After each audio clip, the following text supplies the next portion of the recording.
안녕하세요, 다이어트 러너입니다. 오늘은 제가 35kg을 3번 감량하면서 고도비만 코칭을 수백 명 이상 하면서 저도 그랬고 회원님들도 했던 대표적인 실수 3가지에 대해 이야기를 해보겠습니다. 이 얘기를 왜 꺼내냐면요, 저와 비슷한 어려움을 겪고 계셨던 고도비만인 분들이 다이어트를 하면서 이 실수를 지우고 시작한다면 훨씬 편하게 할 수 있기 때문입니다. 저희의 핵심은 요요 없이 꾸준히 감량을 하는 거겠죠. 제가 오늘 이야기할 실수는 3가지입니다. 첫 번째는 적게 먹는 것, 두 번째는 과하게 운동하는 것, 세 번째는 내가 의지 부족이라고 생각하는 것입니다. 우선 적게 먹기. 다이어트 하면 적게 먹어야 되는 거 아니야? 라고 생각을 하실 수 있지만 저희 곰곰이 한번 생각해 봅시다. 시중에 나온 웬만한 다이어트는 적게 먹기를 권장하긴 합니다. PT를 받는다고 하면 식단을 권장하고 실제로 다이어트 하는 분들이 하루에 1000칼로리도 안 드시는 분들이 많더라고요. 혹은 다이어트 약을 처방받아서 식욕 억제를 하고 하루에 밥 한 공기도 안 드시고 물만 먹는 경우도 허다합니다. 물론 이 방법들이 단기적인 체중 감량에 도움이 되는 건 사실이에요. 하지만 우리는 단기적으로 빼고 나서 99%가 요요를 겪습니다. 오히려 다이어트를 처음 시작할 때보다 체중이 더욱 늘어나는 경우도 많죠. 그럼 어떻게 먹어야 돼? 라고 생각을 하실 수 있는데요. 개인마다 전부 기준이 다르겠지만 이거 하나는 꼭 외우고 계세요. 기초대사량보다는 무조건 많이 먹는다. 기초대사량의 의미에 대해서는 이미 잘 알고 계실 거예요. 우리가 살아가기 위해 먹어야 할 최소한의 칼로리, 우리가 숨만 쉬어도 빠지는 칼로리라고도 얘기를 하는데요. 우리가 살아가기 위해선 어떤 친구들이 일을 해야 될까요? 실제로 우리 몸속에 뇌, 간, 심장, 다양한 기관들이 일을 해야 될 텐데 내가 살기 위해선 최소한의 에너지가 필요하고 그 에너지를 쓰는 친구들은 우리 몸속의 기관들이라는 얘기예요. 근데 그 친구들한테 먹을 것도 안 주면서 우리가 체중 감량을 한다면 과연 건강한 다이어트라고 할 수 있을까요?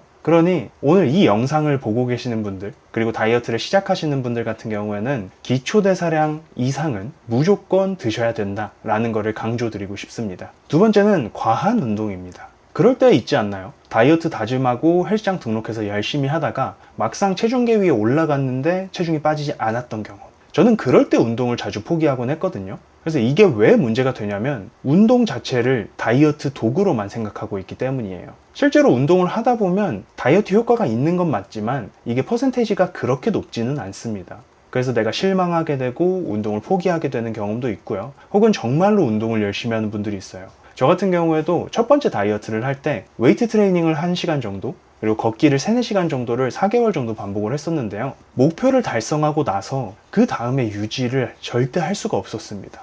왜냐하면 저는 일도 해야 되고 밥도 먹어야 되고 가족들과 시간도 보내야 되는 사람인데 내 하루가 전부 다이어트로만 짜여져 있었어요.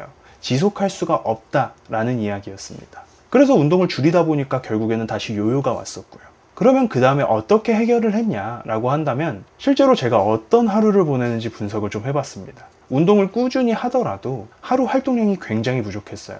활동량이라고 하면 보통 걷기를 얘기를 하는데요. 그 당시엔 3000보에서 5000보 정도 평균적으로 움직였고 운동을 하루에 1시간 정도 하는 습관을 갖고 있었는데 운동을 줄이고 활동량을 늘리니까 오히려 살은 좀 더 잘 빠지고 유지하기도 쉬워졌습니다. 그래서 실제로 저는 함께하는 분들한테 운동을 먼저 권장하지 않아요. 왜냐면 10명 중에 9명은 하루에 8000보도 안 걷는 분들이 많습니다.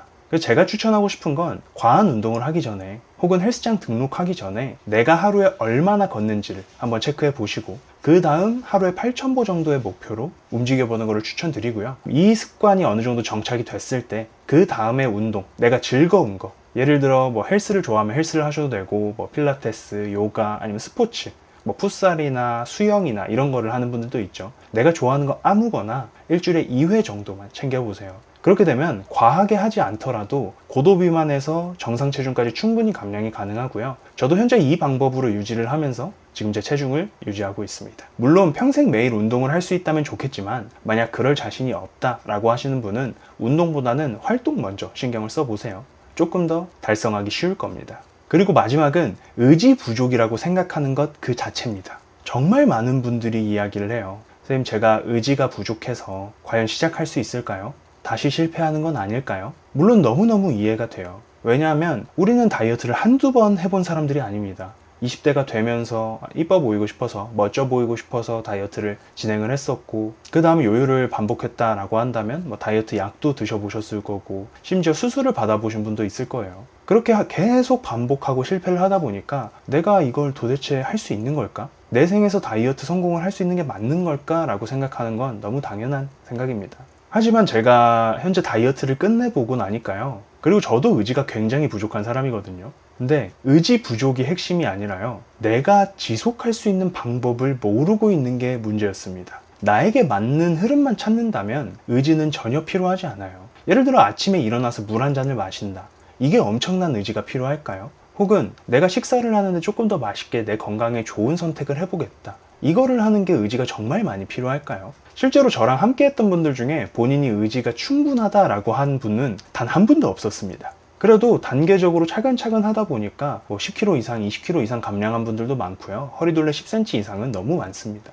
그럼 이분들이 정말 의지가 높아서 감량을 했을까요? 아니거든요. 본인한테 어울리는 흐름을 찾고 그 단계로 차근차근 하다 보니까 감량이 가능한 겁니다. 보고 계신 분들은 의지 부족이라고 생각하지 마시고 나에게 맞는 방법이 뭔지를 체크하는 게 먼저예요. 혹은 너무 어렵다 라고 생각을 하신다면 저한테 직접 연락을 주셔도 괜찮아요. 제가 이런저런 대화를 나눠본 다음에 어떤 전략으로 하면 좋을지에 대해서도 설명을 드리면 좋을 것 같습니다. 오늘은 이렇게 3가지 실수에 대해서 대화를 나눠봤는데요. 정리를 해보자면 첫 번째는 너무 적게 먹지 말고 기초대사량 이상으로 먹자. 두 번째는 과한 운동보다 내 하루 활동량을 좀 더 챙겨보자. 세 번째는 의지 부족이라고 생각하지 말고 내가 할 수 있는 것부터 차근차근 시작해보자. 잘하는 하루를 따라하는 게 아니라요. 내 하루 속에서 어떤 실수가 있었는지, 살찌는 습관이 무엇인지를 체크하고 그거를 삭제하는 게 훨씬 편하고 지속 가능합니다. 이게 몸에 배면요. 고도비만인 분들도 충분히 살 잘 뺄 수 있어요.